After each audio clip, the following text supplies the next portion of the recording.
Last year, the fifth gear Mario brothers, Jason and Jimmy, I like your hat. In fact, I like your khaki colour. It's nice, isn't it? tried out two fully electric vans, and they weren't impressed because you couldn't even get 100 miles between charges. The range is 82 miles. 82 miles. That isn't great, is it? In fact, that figure halved once they loaded up some washing machines. Well, we've lost a mile already. Pretty quickly to the 2. It's just gone again. But now a new breed of EV van is emerging that claims to go further between recharges. We've grabbed the two leading contenders to find out if they're a step forward should you want to lug some light goods around. This is the Fiat E-Ducato. Now, the Ducato name has been around for over 40 years, and the manufacturer says that this is the best-selling van in Europe with 150,000 sales per year. Yeah, but let's be honest. If you're going to buy a van, you want one with a transit badge on it. It's been around since 1965, and they've built over 8.5 million of these. Come on, it's a no-brainer. But is it going to be as good now it's called the E-Transit?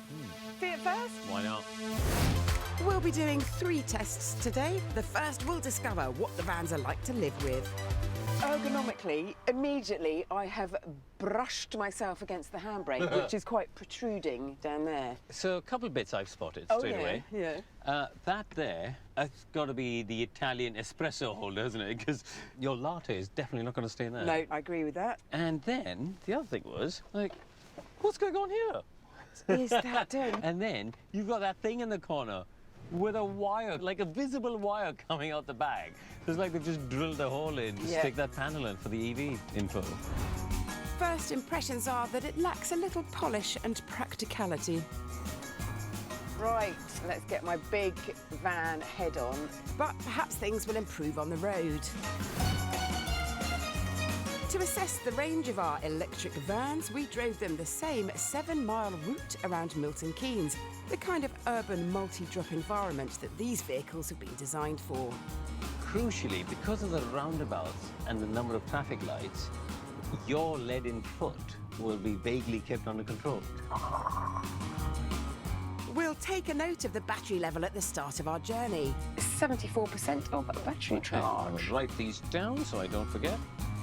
And then we'll see what it's dropped to by the end and calculate the real-world range, at least our version of it. We are in eco mode, regen. On. Everything's on. White van man and woman, please note, eco mode limits the E-Ducato to 50 miles an hour top speed, and 0 to 30 takes 6 seconds, so more tortoise than hare. So we have 2 trim levels available in this van, an entry level and then this, which is the E-Technico. And for that, you get Apple CarPlay and Auto Android. You get a sat-nav. Oh. And a leather steering wheel. But to be honest with you, this just feels really plasticky. It's probably unusual cow, that's for sure. So I don't feel that I'm being cosseted. No. Mind you, you would expect a bit of luxury when you consider this van costs £70,000, and that includes a £5,000 government grant. All right, Vix, we're coming back to our start point. We've done just about 7 miles. Yep. So, what is your percentage? My percentage is 68%.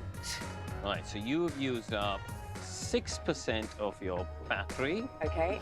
Based on our drive, it means the van should be good for 116 miles between charges, which ties in with Fiat's own figures. They estimate the E-Ducato's 47 kilowatt battery will deliver a range between 102 and 139 miles. Things have certainly moved on since the Mario brothers first tested E-vans. How does the E-Transit compare? The Transit is a legend in the world of vans, with almost 1 million currently on British roads. Can this Transit carry on that weighty reputation? The E-Transit's cheaper than the Fiat, but only by £5,000. Now, I've got 98% as we set off on our journey, and this tells me I could do 156 miles. Ford say the Transit should be good for between 166 and 196 miles. Hopefully, the van's computer will take a more optimistic view as our trip around Milton Keynes continues. Vicky seems more excited about the van than its range, though. Karun, I need to show you so much about this thing. You have got loads of storage space up here. Magazines? Magazines, clipboards. Oh, clipboard for delivery people. Yeah. Clipboards. And actually, the door pockets are easier to reach, isn't it? Okay. Now, one thing that is hugely different between this and the Fiat is that the Ford has got 261 horsepower. Now, that's more than double Wow. what the Fiat's got. Yeah. And it's got more torque at 430 newton meters compared to the Ducato's 280. And so this is more powerful, it's got more torque, but it's cheaper. And it's cheaper. It's $5,000 cheaper than the Fiat. On top of that, it's only $7,000 more than the equivalent diesel. The fact that battery technology is still expensive, the reality is, 7,000 is not a lot Yeah. more. And there's more good stuff. I love the fact that they've basically nicked the 12-inch screen from the Ford Mac. Yes, yeah, exactly. And you can get over-the-air updates on it. You can work out when you plug in, where it's available. And the screen lets you access 3 drive modes.